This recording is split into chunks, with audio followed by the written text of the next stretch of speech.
Someone placed an illusion here. You didn't bring but a single scurvy run. No wonder he cursed us. We're doomed. You's the one brought soured wine. Curse is your fault as much as mine. What are you doing here? What? The sun flying from the moon? We're making offerings to the All-God, clearly. You too can seek his aid. That's if you got fitting offerings. He scorned ours, then cursed the old village. The All-God, you call him. First I've heard. Is some new deity? Nay, 'tis ancient, revered by our forefathers. They say it were like this. Roslav of Oriton came here to gather brushwood. Suddenly, for no reason, a bush burst into flame. Then, Roslav heard a voice from the ground, demanding offerings and obedience. We've been coming here since then, bearing gifts, in exchange for which the All-God watches over us, keeps us from evil. Mm-hmm. Plain to see that.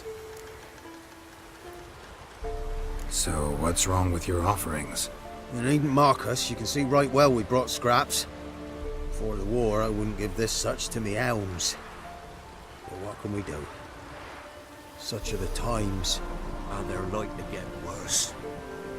All-God said if he don't get a rafter of bacon and a barrel of beer at least, the rivers will fill up with frogs and locusts or some such will devour the harvest.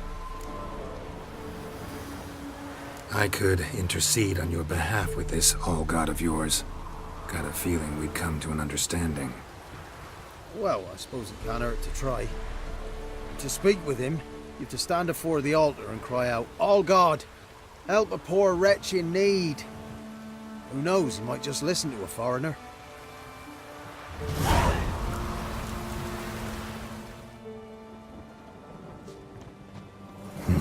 Something here.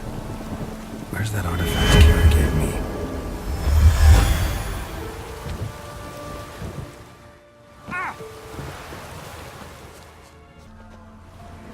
Oh, All-God, help a poor wretch in need. Pretty please. How dare you disturb my divine rest, mortal?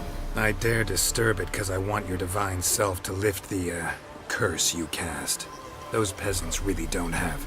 They must bring worthy offerings or they shall face drought, driving hail, earthquakes, avalanches. I have spoken. Avalanches? Here? Huh. How would that work? No answer from the All-God. Fine.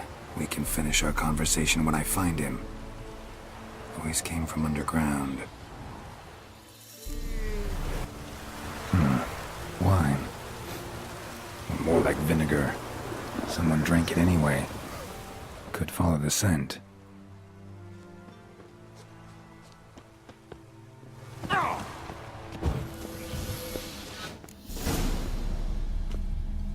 What? Who dares disturb my divine being? Geralt of Rivia. Pleasure. Huh. Expected the All-God to be corporeal in form, but never thought he'd be corpulent. Fattened up nicely at those peasants' expense. Expense? Expense?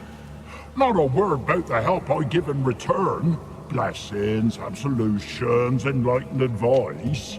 Believe me, these folks need all of it. I'd watch over them still if they fulfilled their end. But lately they offer these pathetic scraps. That they steal from the mouths of their children, and to make matters worse, you cast a curse on them. And I'll not lift it till they bring me worthy offerings. I'm to settle for curds and whey? Not a chance. And you can tell them that. Been in this hole long? For a century or so. One winter I found shelter here. Built a fire so large the flames leapt through the crack, lit the bushes above. I coughed from the smoke, and suddenly heard a peasant. A voice out of nowhere, he called. A miracle. Thus, I became a god. Parasite, more like. Maybe so. But what of Freya and Melitele then, Demanding prayers and offerings, giving naught in return? I talk at least. Listen here, Lord Ass. You're gonna be satisfied with what you get, or I'll feed you to the ravens. Ploughing reformers. No, fine, fine. I'll sup more modestly. But just till the end of the war, not one day longer.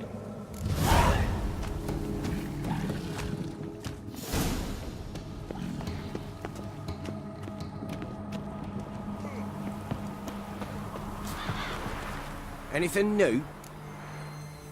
Talk to your old god, face to face. And will he show us mercy? He will.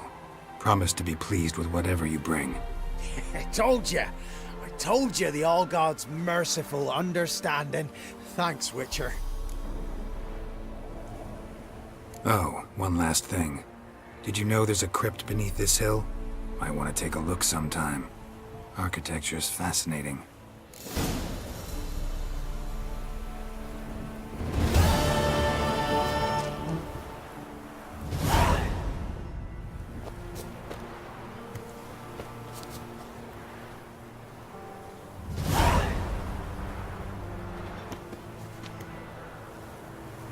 I'm busy, man.